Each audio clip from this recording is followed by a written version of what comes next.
Alô, alô, acadêmicos e acadêmicas do Futiclass, uma boa tarde a todos. Iniciando agora mais uma live desse período de isolamento social. Uma live Futiclass especial. Aproveite para se inscrever no nosso canal do YouTube. A gente está lançando o programa Resenha com Futiclass, um programa que já fez muito sucesso na sua primeira edição essa semana e na quarta-feira tem mais. A gente já está debatendo a evolução tática do goleiro. Aí daqui a pouco o Felipe Ximenes, nosso convidado de hoje, vamos colocar na linha.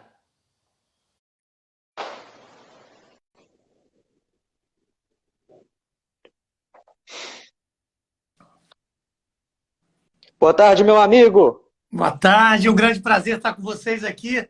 Quanta honra! A honra é toda nossa. Tá escutando bem? Tudo direitinho? Estou escutando super bem. Perfeito. Pessoal que estiver nos acompanhando aí também pode dando esse feedback, qualquer probleminha técnico para a gente resolver. Felipe, vou te chamar de professor, né? Um grande gestor, Pode me chamar de Felipe. ensina todo mundo, Só não me chame de instrutor da senhor. CBF Academy. Tá bom. O professor de todos nós, de quem ama a gestão de futebol, só tenho que te agradecer estar aceitando fazer essa live com a gente. Você lançou agora um curso que estou acompanhando que está fazendo super sucesso, vou fazer ele. Obrigado, Indico Caio. para todo mundo que está entrando aí. Então, só tenho a agradecer. Eu tenho certeza que o nosso bate-papo vai ser de grande valia. Não, eu que agradeço o convite, eu fico feliz demais, principalmente depois que descobri que vocês eram mineiros, como eu. Isso para mim é uma honra. Eu falo que quanto mais longe eu fico de Minas, mais saudade eu tenho das montanhas, da minha terra, do meu sul de Minas, de Belo Horizonte, que eu morei quase 14 anos. Me formei como homem, construí uma família. Eu tenho realmente muito orgulho da nossa terra. Bacana, Belo Horizonte é bom demais, Minas é bom demais mesmo. Pessoal, quem estiver entrando aí, aproveita para inscrever no canal. A gente tem um programa novo lá, Resenha com Futiclass. E quarta-feira, Felipe, você está convidado para assistir. A gente vai estar recebendo 3 goleiros: o Matheus Donelli do Corinthians, o Magrão, que é ex-goleiro, né? Parou ano passado, ex-esporte, e o Felipe Alves, goleiro do Fortaleza. A gente já está discutindo a evolução tática do goleiro. Professor, então vamos começar, né? A gente já entrevistou vários gestores aqui, alguns executivos, e uma pauta que eu gosto sempre de começar, que eu queria um comentário, sobre o tão interdisciplinar, né? Talvez de todas as funções do futebol, o gestor é aquele que tem mais contato com todas as disciplinas, porque ele tem que estar ligado ao campo, conversando com o treinador, com o preparador físico. Então como é que ele vai demitir ou contratar se ele não sabe o que é modelo de jogo, se ele não tem uma noção de treino? Também tem que ter um elo com a dimensão administrativa, de contrato, de jurídico. Conta pra gente aí como é que um gestor pode ser tão interdisciplinar e formar para poder fazer sucesso nessa função. Que bom que a gente está começando com essa pergunta, porque eu sempre costumo dizer, cara, que o gestor, na verdade, ele é um viabilizador de todo o processo dentro do departamento de um futebol. O gestor em si, ele não é uma função fim. O gestor é uma função meio. O gestor é um facilitador, ele é um viabilizador, ele é o guardião que vai garantir a implantação de todos os processos e o bom funcionamento do departamento de futebol. Eu penso que o gestor, que ele não tem dentro dele os princípios e o conceito, não só da interdisciplinaridade, mas principalmente da transdisciplinaridade, ou seja, a consciência de que todas as disciplinas estão entre, acima e além de qualquer disciplina, né? O princípio da transdisciplinaridade, ele garante com que todas as gerências possam fazer parte de todas as gerências e conscientemente não invadam o espaço de nenhuma delas. E o gestor nada mais é do que o guardião de que esta filosofia, que esse conceito vai ser implantado dentro do departamento de futebol. E para isso, naturalmente, você precisa dominar pelo menos princípios básicos de relações intrapessoais e interpessoais, para que você consiga fazer com que os líderes de cada um dos departamentos consigam interagir entre si e fazer com que a gente entregue para o treinador da equipe o melhor produto possível que vai entrar em campo toda quarta e domingo. Ficou complicado ou deu para entender? Não, perfeitamente, eu gosto muito desse conceito, é um conceito que a Universidade do Futebol coloca muito, né? A gente teve aqui com o professor João Paulo Medina, e é um conceito bem importante mesmo, porque a interdisciplinariedade é as disciplinas em separado, né? A trans, ela dá a ideia de conectividade que é fundamental. Agora, professor, a gente, igual estava falando, a gente recebeu o Klaus, que vem da Educação Física, o diretor do Grêmio, o Lucas Drubs, que já vem do Direito, amanhã tem o Edgar Montemor, que é executivo de futebol do Santo André, está fazendo um bom trabalho, o Santo André é o líder, né, do Paulistão até a parada desse problema da pandemia. Recebemos diversos outros gestores e cada um dessas duas áreas, educação física, direito. Como que você acha que, independente da graduação, o profissional que quer ingressar nesse meio pode buscar conhecimento, buscar esse conhecimento transdisciplinar? Então, primeiro, eu me preocupa um pouco porque a função de gestor de futebol, ou diretor executivo, superintendente, diretor, aliás, o que não falta é nomenclatura para essa função, né? Me preocupa um pouco, porque eu não vejo clara ainda o posicionamento da função. Eu não considero o gestor de futebol como uma profissão, né? Fato este que a gente vê exercendo essa função uma gama de profissionais, muitos deles graduados pelo ensino formal em Direito, graduados pelo ensino formal em Educação Física, que é o meu caso, é o caso do Klaus, mas é uma coisa interessante, né? Porque o educador físico, sim, é uma profissão, assim como o advogado é uma função, né? Ninguém vai conseguir, no caso do Lucas Drubsky, filho do Ricardo Drubsky, que é advogado, se ele tem a OAB, ninguém vai conseguir advogar sem uma OAB. Mas um advogado pode exercer uma função de diretor executivo, né? Uma pessoa que é formada em educação física, legitimamente, ele pode dar aula numa academia. Porém, vai estar disputando o espaço dentro do mercado competitivo do futebol com um advogado, com um ex-jogador, com um ex-treinador. Ou seja, ainda temos essa zona cinzenta, né, de capacitação da função. Me preocupa porque a maioria dos gestores eles vêm se capacitando dentro da própria função. Às vezes eles são colocados por uma questão de conhecimento histórico em outra função, vivência política dentro do clube, ou amizade ou parentesco, e acabam começando a desempenhar essa função e muitas das vezes se auto-intitulam, né? Então vão capacitando, vão pilotando o avião com o avião voando, né? E isso faz com que a percepção do público que dirige o futebol, no caso os dirigentes estatutários, fique cada vez mais confuso, né? Porque a gente acaba começando a avaliar os grandes trabalhos dos gestores também com um pequeno e superficial parâmetro que é o resultado, né? Você mesmo comentou aí que está fazendo um excelente trabalho no Santo André, que está liderando o Campeonato Paulista, né? Que acaba que a gente cai na armadilha... Liga uma coisa à outra, né? Cai na armadilha de julgar a qualidade do trabalho do gestor também no resultado final do campo, né? Mais um que está sendo julgado pelo simples fato da bola entrar ou não entrar. E isso é uma armadilha que nós, profissionais de futebol, não podemos cair, né, Caio? Não, com certeza, a gente precisa fazer essa diferenciação e eu acho que é com o tempo aí que a gente vai quebrar esse paradigma no futebol brasileiro. Agora, Felipe, qual que é a importância da regulamentação da profissão de gestor, né? A gente falou aí de várias nomenclaturas, vários profissionais de diferentes áreas se adaptando, você colocou aí de muitos profissionais que são colocados e vão trocando pneu com o carro, andando. Você acha que para a gente pular essa barreira passa pela regulamentação, assim como a CBF exige a licença hoje para o treinador, por exemplo, o curso da CBF de gestão que eu fiz, que é muito bom, pode ser também um caminho, ou seja, exigir essa licença também para o gestor? Então, olha, eu só quero falar para o pessoal que está aqui comigo, eu estou com o meu telefone aqui, com o meu computador aqui na frente, e as pessoas que sabem que eu participo de lives, eu deixo meu WhatsApp aberto, que às vezes eles mandam uma outra pergunta. Então, quando eu baixar o olho aqui, é só para olhar o WhatsApp, tá bom, Caio? Então, vamos lá. A questão da regulamentação, eu penso que ainda é precipitada, no caso do executivo ou gestor de futebol.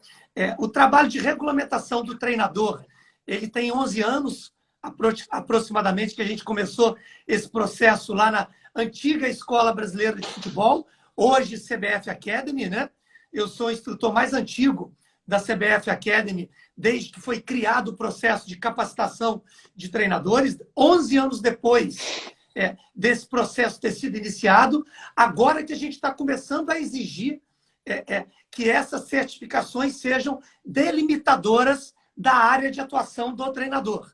Então, eu penso que essa função de gestor de futebol, nós temos muito para avançar ainda, até que a gente brigue por uma regulamentação dela. O que não impede que a gente comece a trabalhar a criação dos cursos, né?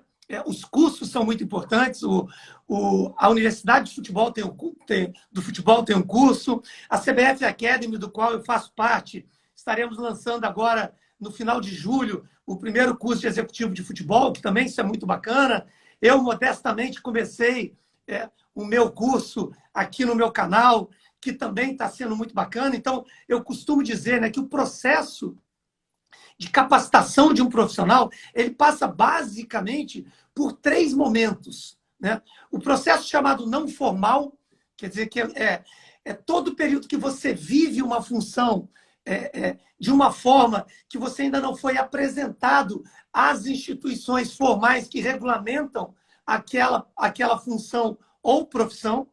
Depois que você passou por essa parte, então, essa primeira parte, como é que você utiliza, como você vive ela dentro de campo? É o jogador jogando bola, é você exercendo uma função sem ser graduado para tal, e assim sucessivamente. Depois você passa por um segundo momento, essa fase inicial, essa primeira fase a gente chama de inicial. A segunda fase é uma fase intermediária, onde as instituições formais passam a fazer parte da sua capacitação, ou seja, as pessoas que fazem os cursos de direito, de administração, de educação física e assim sucessivamente. Depois você passa para uma fase da autocapacitação, ou seja, onde você vai conjugar a vivência que você tem no esporte, adquirida na fase não formal, com a experiência adquirida da fase formal e, a partir daí, fazendo as suas escolhas, que hoje o mundo digital nos permite, que é justamente você conseguir se autocapacitar, né, para que você esteja habilitado a exercer essa função, que ela é rica, profunda, volátil e dentro de um ambiente extremamente hostil, que é o futebol competitivo. Interessante, professor. Aproveitar, além do seu WhatsApp aí, quem quiser mandar perguntas aqui nessa caixinha que tem aqui da live, do lado do botão de comentar, fique à vontade para a gente poder fazer essa pergunta. Professor, agora vamos lá. Muitos executivos falam que é muito importante o gestor, antes do profissional, às vezes passar pela base, né? Que é uma aula ali, e há quem diga que o gestor no futebol, no profissional, ele vai ser muito melhor se ele viver um bom período na base. Você também acredita isso? Acho que a base é uma escola de aprendizado também para o gestor? Então, sim e não. Entendeu? Sim e não. É porque a gente tem uma tendência, né? Porque a gente quer... como é que eu posso dizer? A gente quer criar rótulos de tudo, né? Como se o processo de formação de um profissional se desse no mesmo caminho que se dá o processo de formação de um atleta, né? O processo de formação do atleta da categoria sub-13, sub-15, sub-17, sub-20. Cometemos esse erro grosseiro na capacitação dos treinadores de futebol do Brasil, né? Como se para ser um treinador de profissional você precisasse ser treinador de sub-13, depois de sub-15, depois de sub-17. Eu discordo muito disso, apesar de acreditar que algumas pessoas podem ter feito esse caminho e se dado bem para isso, né? Mas o perfil do profissional, seja ele de gestão, seja ele da área técnica, ele não pode ser baseado pela vivência no futebol de base. Isso é derivado da cultura tácita e verbal do futebol, que gosta de colocar o futebol de base como se fosse um esporte e o futebol profissional como se fosse outro esporte.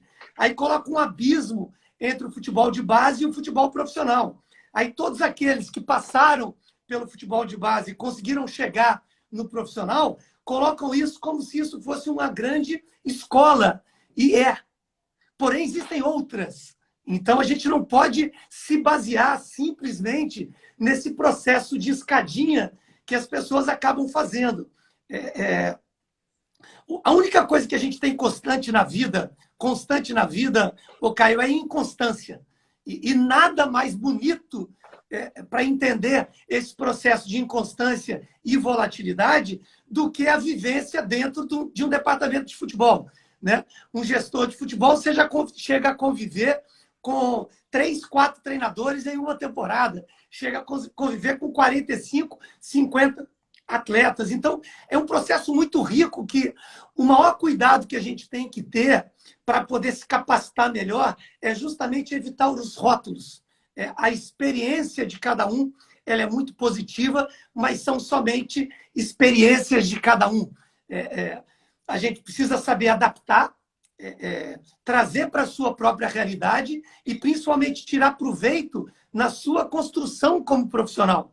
Eu não gosto muito de, quando eu vou fazer lives ou entrevistas, de ficar contando o meu caminho, justamente para que as pessoas do outro lado não olhem e pensem que, para ser um gestor de futebol, precisa percorrer todos os caminhos que eu percorri. Não tem verdade absoluta, né?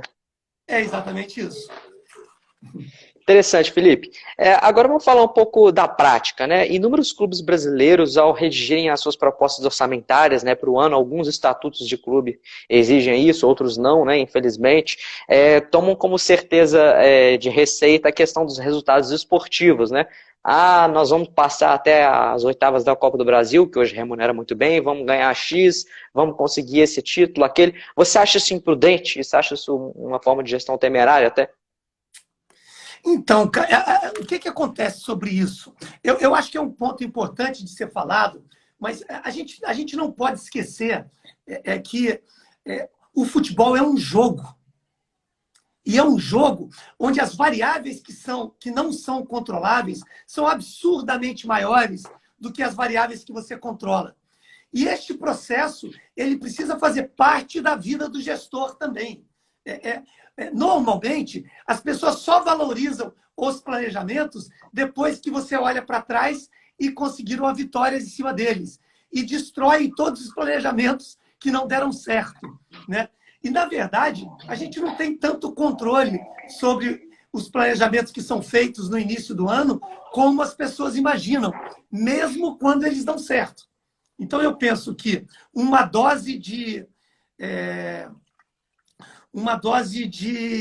empreendedorismo, de arrojo, de risco, faz parte de todo gestor quando vai montar o seu planejamento. Agora, o cuidado que você precisa ter é de que a linha que divide o empreendedorismo da loucura é muito tênue.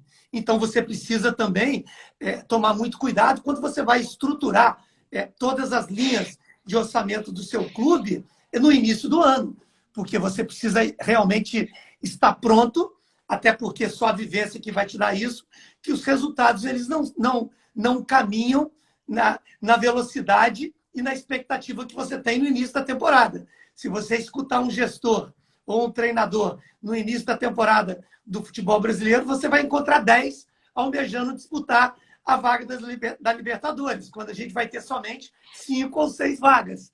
Ou seja, essa conta simples de aritmética, ela não vai fechar no final do ano. Né? Então, a gente tem que tomar muito cuidado com isso. Eu não classificaria como temerária, mas, sem dúvida nenhuma, isso é um processo que somente muito tempo na estrada vai capacitar gestores para poderem errar menos. Né? Aí que me assusta a quantidade de pessoas que hoje, com uma ou duas experiências, já se apresentam como gestores. E aí o pior é que, a maioria das vezes, o iniciante tem azar de dar sorte no começo, né? E aí é duro. É verdade, tem que ter muita vivência. Agora, professor, você colocou esse ponto de errar menos, né? Hoje em dia o aparato tecnológico chegou de forma avassaladora, né? Ontem eu estava discutindo não, acho que foi anteontem com o executivo de futebol do CRB, agora eu não lembro exatamente, a importância de armazenamento de dados, da utilização da tecnologia de forma correta, né? Porque hoje também tem Uhum. tanta questão tecnológica, porque se você exagerar demais, você acaba se afogando naquelas informações todas e não consegue extrair elas da maneira mais efetiva possível. Qual que é a importância de estruturar um departamento de análise de desempenho, até, por exemplo, na hora que um clube, um gestor vai no mercado, ele possa se certeiro numa contratação. Hoje, a gente, no futebol brasileiro, um departamento de análise tem aí 5, 6 profissionais. Na Europa, a gente tem departamentos com 30, ou seja, a gente ainda está engatinhando um pouco, apesar de estar avançando. Como que você vê esse departamento de análise e a questão da tecnologia como suporte ao gestor? Então, na verdade, é o seguinte: primeiro que eu penso até um passo além do simples departamento de análise de desempenho. Na minha estruturação de clubes, quando eu faço, a análise de desempenho está dentro de uma gerência que eu chamo de inteligência e mercado. Dentro da gerência de inteligência e mercado, você tem análise de desempenho, scout, capacitação, prospecção comercial, ou seja, são muitos departamentos que fazem parte de um processo que absolutamente não se concebe mais um departamento de futebol sem a tecnologia, sem a informação, sem a ciência do esporte. Então, eu vejo que assim é fundamental, me preocupa muito, assim como a função de gestor, né? A formação desenfreada dos analistas de desempenho, né? O excesso de informação com pouca vivência prática do negócio e, principalmente, pouca aplicação prática no dia a dia. Né? É um paradigma seríssimo que a gente precisa romper, né? Porque uma coisa é scout, outra coisa é análise de desempenho. Né? Analisar dados é uma coisa seríssima e adaptar essa análise de desempenho para a realidade do seu clube é mais sério ainda. Então, assim, são processos, Caio, que eu costumo dizer o seguinte: nós precisamos discuti-los na profundidade necessária que o assunto pede. E eu falo isso com uma tranquilidade porque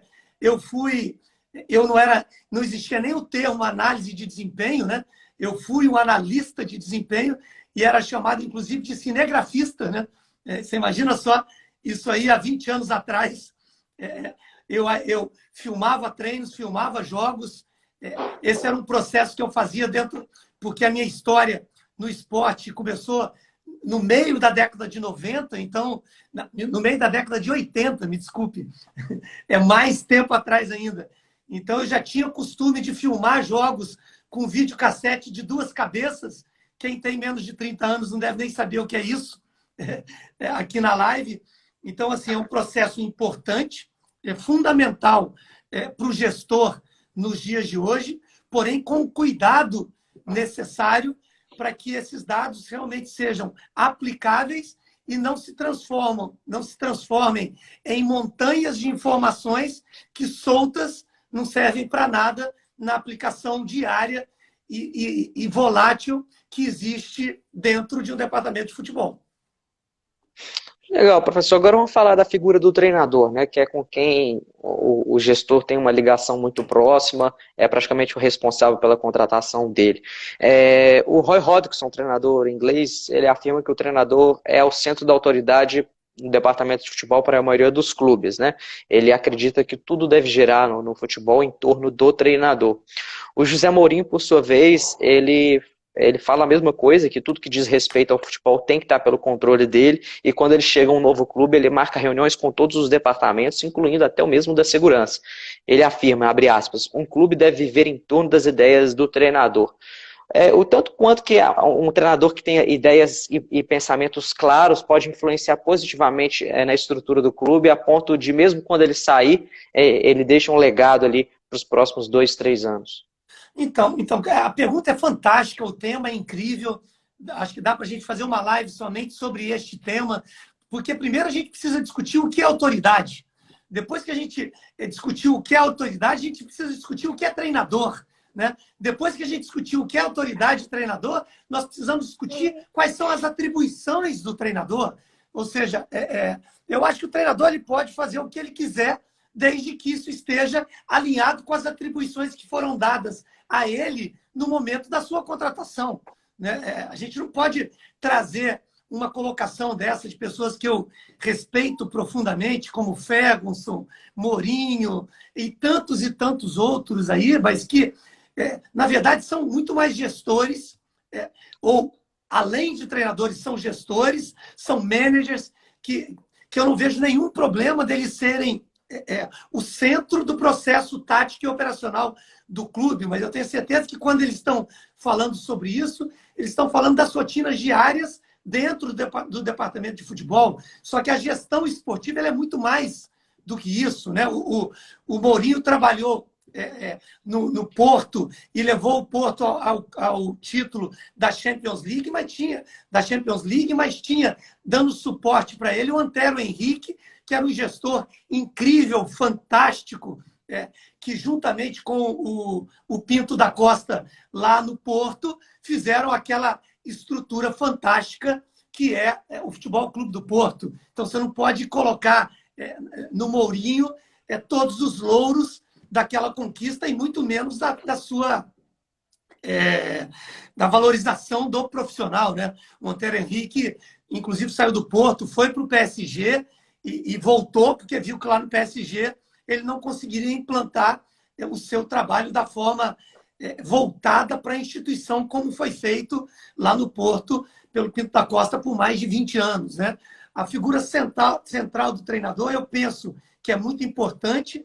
Eu defendo isso. Inclusive, eu penso que o gestor ele é um par e um servidor, como eu falei no início da nossa conversa, do treinador, que é a figura central, sem dúvida nenhuma, para o dia a dia. Porém, precisamos questionar muito o que é autoridade, o que é comando, o que é liderança e qual tipo de liderança a gente tem dentro de um departamento do futebol para a gente dar ou não toda essa liberdade de ação do treinador. Então, assim, eu penso que é um assunto riquíssimo, a gente pode e deve discutir ele, mas eu falo o seguinte, o futebol brasileiro, em termos de capacitação e principalmente de trabalho por meritocracia, é uma criança que está engatinhando.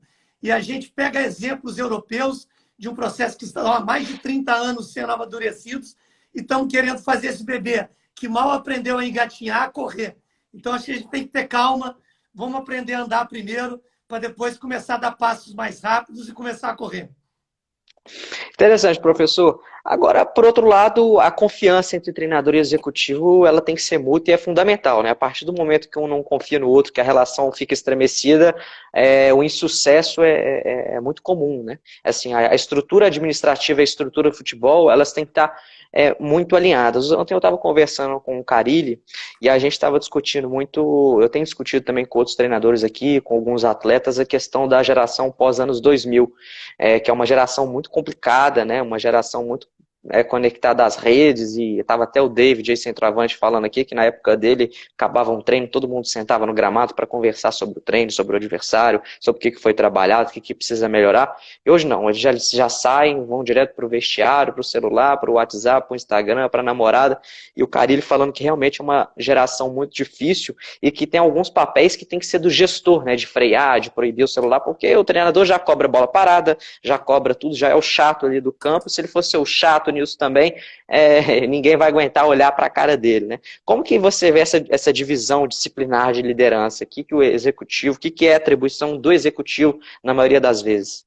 Muito bacana você estar falando isso. O David está aqui ou estava antes? Não, ele foi ele fez uma live comigo. Não, ele fez uma live comigo, já passada, Estou trazendo algumas coisas que foram discutidas. Sim, não entendi. Eu só perdi um pouquinho nisso, porque eu penso o seguinte, a gente tem uma tendência a romantizar tudo aquilo que a gente viveu e falar que aquele tempo que a gente viveu era muito mais bonito do que o tempo atual, né? Isso aconteceu com os meus pais, acontece comigo, vai acontecer com você e com os nossos filhos. Isso é natural, né? A gente conseguir conciliar o avanço da tecnologia com coisas importantes do relacionamento, que é o grande desafio. Eu penso que o gestor tem, sim, essa função de procurar mediar todos esses processos. Eu penso que o WhatsApp, o Instagram, o Facebook são ferramentas fantásticas que não inviabilizam um bom bate-papo sentado na grama depois do campo. Depende da capacidade que você tem de conduzir a sua equipe, o seu grupo, em cima de um propósito comum para que todos os objetivos individuais que tem uma equipe possam se convergir em cima desse propósito. O bate-papo depois do jogo na grama e a conversa na frente de um vídeo 4D, numa televisão 4D, ambos são ferramentas que devem ser utilizadas ao longo de uma temporada.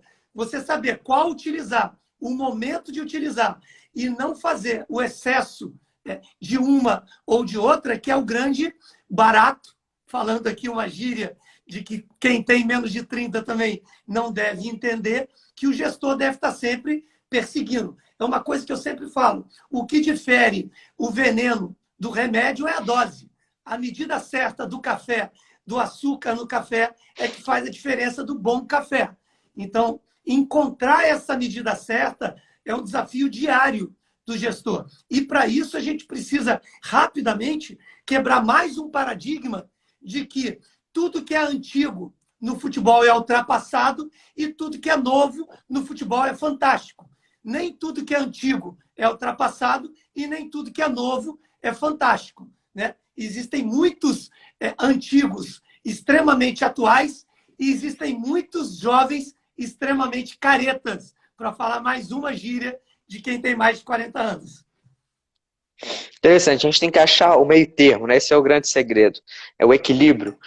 Tem uma pergunta que o Tcheco me pediu para fazer sobre futebol feminino, vou deixá-la um pouco mais para o final, só para a gente continuar nessa toada aqui, que a gente está falando um pouco mais de gestão de campo.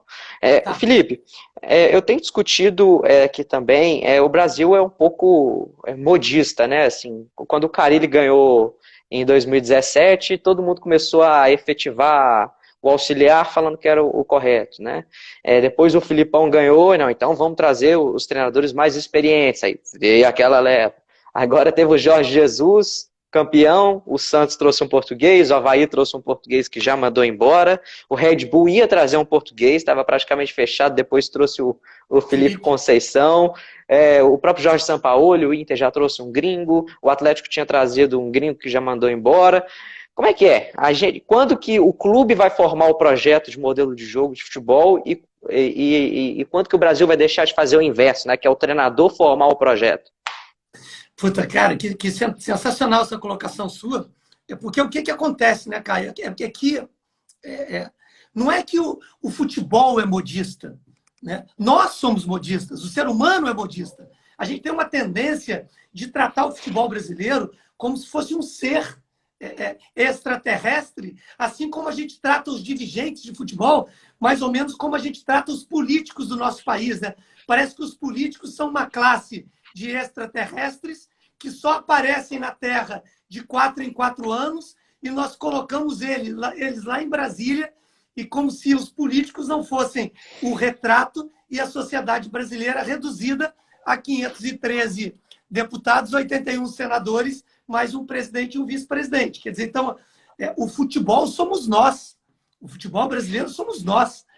Toda essa onda que é criada no futebol brasileiro, ela é criada por todos nós que fazemos parte do futebol. Toda a cultura do futebol brasileiro foi criada pelos brasileiros.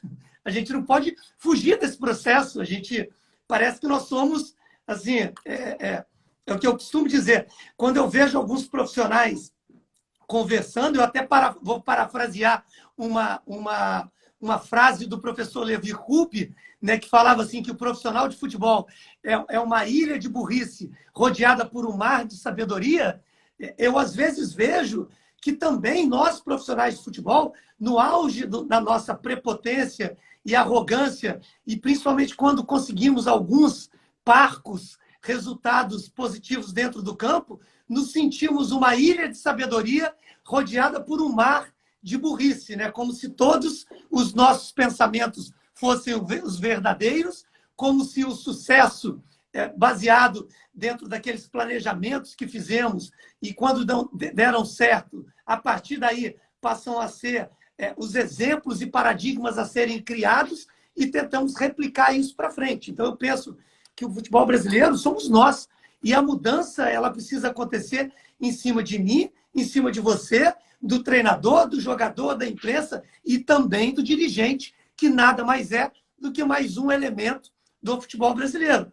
Quer se transformar, vai se candidatar a ser presidente, porque o que a gente vê também são pessoas se candidatando a serem presidentes e depois que são eleitos, repetem tudo aquilo que os outros faziam, pessoas se candidatando a serem treinadores e depois que chegam a ser treinadores, dão as mesmas entrevistas que lá atrás os treinadores que eles criticavam davam, e, por fim, na minha função, gestores que também, depois que chegam a uma posição de destaque, estão dando lá as mesmas entrevistas de que eu montei o time, eu fiz o time, eu fiz aquilo e aquilo outro, que, na verdade, somos sempre traídos pelas armadilhas que criamos para nós mesmos.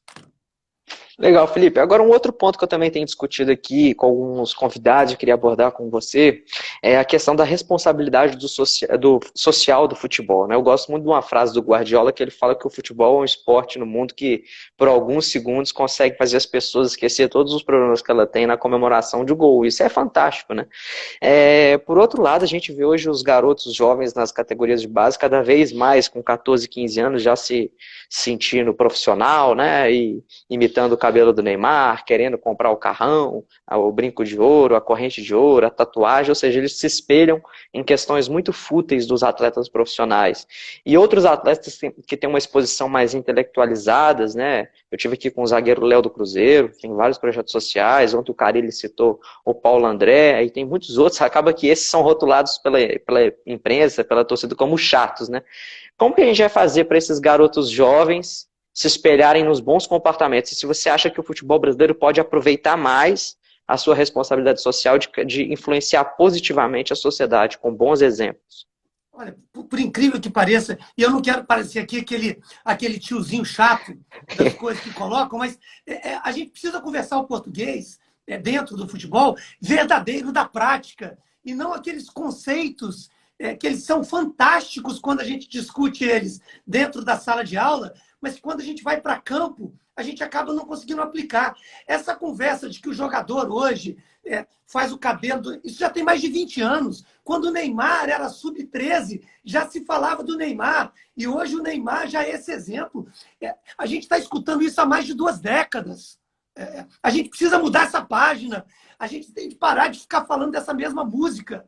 E a gente precisa começar a criar profissionais que consigam capacitar atletas a viverem um outro espaço. Essa questão de rótulos, os rótulos eles existem e vão continuar existindo. Não é de hoje, não. Eu estou falando isso de séculos atrás. Quer dizer, a gente quer mudar uma coisa que nunca vai mudar. Os rótulos sempre existirão. Os atletas de futebol nada mais são do que exemplos da nossa sociedade. Em qualquer setor, tem aquelas pessoas que são fúteis, tem aquelas pessoas que são intelectualizadas, tem aquelas pessoas que gostam... É o reflexo, né? Mas isso é óbvio. Então, o problema é que a gente fica discutindo o futebol, que me perdoe, porque eu acho que a discussão é fantástica, mas em cima de conceitos que, quando você vai aplicá-los no dia a dia, você fica lá praticamente como um homem nu, porque você não vai conseguir, você não anda 3 passos dentro do processo. E eu falo isso, Caio, porque eu sou uma pessoa que tive o ensino formal, eu tenho mestrado, eu tenho pós-graduação, eu falo 4 idiomas. Então, assim, eu não estou aqui defendendo empirismo, nem ceticismo contra a ciência. Pelo contrário, eu sou a favor da ciência. E a ciência na gestão. Só que a ciência na gestão ela precisa vir de uma forma suave para que a gente consiga avançar. Para que a gente consiga avançar. Senão, a gente vai estar discutindo daqui a 20 anos, né? E aí já vão estar fazendo 40 anos, né? Porque a gente já está na segunda década do século XXI. E lá em 90, a gente já estava discutindo isso. A primeira Copa do Mundo que eu assisti e tive noção, que foi a Copa de 78, Você imagina só. Eu já escutava o meu pai falando que o futebol estava acabando, que o futebol bom era lá de 58, 62. Quer dizer, o futebol está acabando desde que ele foi criado. É, Entendeu? verdade. Interessante. Bom, a gente vai fomentando a discussão, assim, né? É bom até lembrar que quando a gente coloca alguma pontuação aqui, não é nem opinião minha, nem do Claro, Footclass, é mais para claro. poder E fomentar o às vezes debate, que também é o não que é são as minhas, interessante para a não. gente. Às vezes não É, são as minhas também. Eu só vamos gosto do fomentar o debate. debate. Isso Eu que é gosto do importante. debate. É. Agora, Felipe, tem discutido hoje a questão do clube empresa, né? A gente fez o nosso primeiro programa Resenha com o Footclass semana passada e o tema dele foi clube empresa, com 3 pessoas que entendem muito do assunto. Um problema que a gente não pode negar é que a dimensão política nos clubes de futebol ainda atrapalha, né? Brigas políticas de bastidores entre conselheiros, e isso influencia diretamente o departamento de futebol. Alguns clubes já têm conseguido driblar essa barreira com um estatuto mais sólido. É o caso do Bahia, que foi um outro grupo que ganhou a eleição, mas continuou fazendo um trabalho bom, o Atlético Paranaense, o Flamengo, alguns outros casos, o Grêmio. Você acha que o clube empresa ele vai diminuir um pouco o poder da dimensão política, dessa briga de bastidores que tem, e vai fortalecer um pouco mais o lado técnico, a gestão profissional do futebol brasileiro? É. Mais uma vez, conceitos, né? Mais uma vez, rótulos, né? Porque, primeira coisa, os clubes podem ser empresa no Brasil desde 2002. Já tem 18 anos. Quer dizer, tá falando isso como se fosse uma coisa nova, é quase como se falar o processo de periodização tática do futebol português foi inventado agora há 10 anos atrás. Quer dizer, são conceitos que a gente não pode cair nessa armadilha. Mais do que profissionalizar ou não, nós precisamos pensar na gestão dos clubes nos princípios da meritocracia, da capacitação e da governança. E isso pode ser com os clubes sendo empresas ou não. Os clubes não sendo empresas, sem dúvida nenhuma, tem uma grande discussão que deve ser tida interna em cima da evolução dos estatutos, né? Os estatutos foram criados, na sua maioria, quando as associações ainda tinham, em outros esportes e não o futebol, a sua principal atividade, né? O Clube de Regatas do Flamengo, o Botafogo Futebol e Regatas, o Clube de Regatas Vasco da Gama. Ou seja, então esses estatutos, sem dúvida nenhuma, eles precisam ser repaginados, melhorados, mas eles só vão conseguir ser feitos dentro dessa mesma estrutura associativa que existe hoje o clube, né? Eu fui executivo do Flamengo dentro deste processo, eu acompanhei dia a dia em discussões de comissões de conselheiros, e só para você ter uma ideia, o Flamengo tem 1.800 conselheiros, você imagina o que é isso?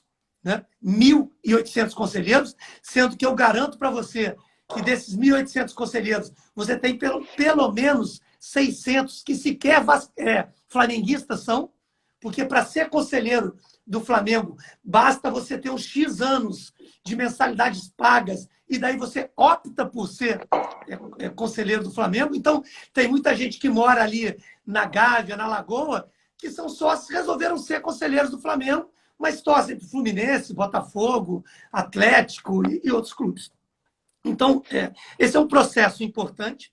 Eu vejo que hoje o processo da SA do Botafogo é um processo muito bacana, é um processo que as pessoas podem voltar. O Botafogo não deixou de ser um clube associativo, porém, ele criou Separou o futebol do social, né? Não é exatamente isso, mas para o pessoal aí entender, sim, ele criou um instrumento jurídico, entendeu? Porque quando fala separar, você tem que tomar cuidado, porque a justiça pode entender que você está querendo burlar. Fraudando dívida. Você está querendo burlar os débitos anteriores, não é nada disso. E quase interpretou isso no caso do Botafogo, né? Por isso que a gente tem que tomar cuidado quando fala isso, né? Na verdade, criou um elemento chamado Botafogo SA que vai absorver as dívidas do Botafogo Futebol e Regatas. Esse CNPJ, ela assume o compromisso disso, ela vai comprar essa dívida e a partir do momento que ela compra essa dívida, ela consegue desafogar o processo do dia a dia do futebol. É mais ou menos no mundo corporativo o que nós chamamos das recuperações judiciais, né? A recuperação judicial de uma empresa que derruba também o paradigma, né? Todo dia tem empresa quebrando, todo dia tem empresa falindo, né? Então, a recuperação judicial é um processo que a justiça brasileira encontrou para que grandes empresas pudessem continuar existindo e tentassem recuperar os seus débitos através de processos de governança mais corretos, mais profissionais, podemos chamar assim, e principalmente com a, como que se chama? Com a austeridade financeira necessária para que ela volte a produzir a principal função dela. A Oi, por exemplo, uma operadora de telecomunicação, está em recuperação judicial. O Botafogo, se ele conseguir avançar nesse processo, ele estará em recuperação judicial. O Paraná Clube, em Curitiba, está em um processo de recuperação judicial. Interessante, professor. Não, eu sou do direito, então para mim é mais fácil, né? Mas para quem quiser se aprofundar nesse tema, a gente fez essa semana um resenha com o FootClass com 2 advogados muito bons e um economista, e a gente abordou tudo isso, mesmo os riscos também que um clube tem de recuperação judicial, de falência que passa a ter após virar empresa, também os casos de insolvência civil. Então tá muito bacana para o pessoal conferir lá. Inclusive também analisando muitas dessas legislações novas, principalmente a do Pedro Paulo ano passado que foi aprovada, e tem a do senador Rodrigo Pacheco que também fala disso, que é algumas novidades que estão desse tema, então fica o convite para quem quiser assistir. René Salviano, diretor... Aliás, Caio, desculpa interromper, claro. Trabalho do Pedro Paulo, né, sob a supervisão do Rodrigo Maia, eu acho que vale a pena olhar sobre isso. Eu sou um defensor desse processo, né?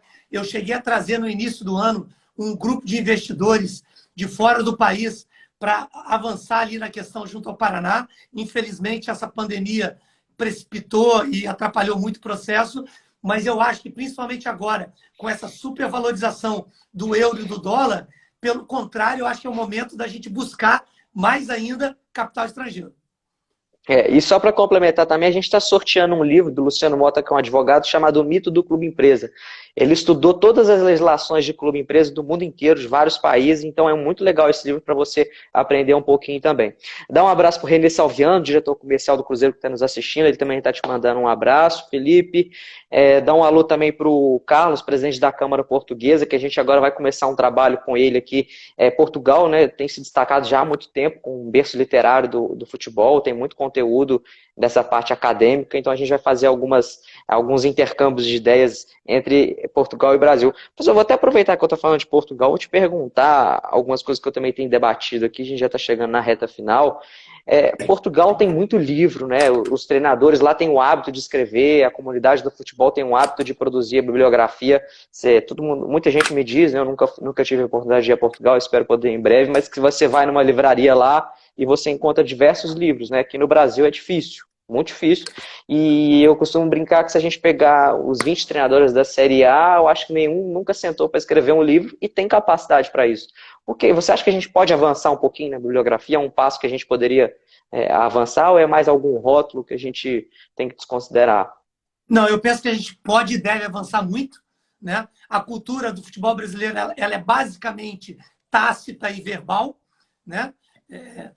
Para que as pessoas entendam, construída na prática, né? O conhecimento tácito é aquele construído na prática, muita gente chama de empírico, eu prefiro utilizar o tácito, né? Eu penso que a gente pode e deve avançar muito nisso.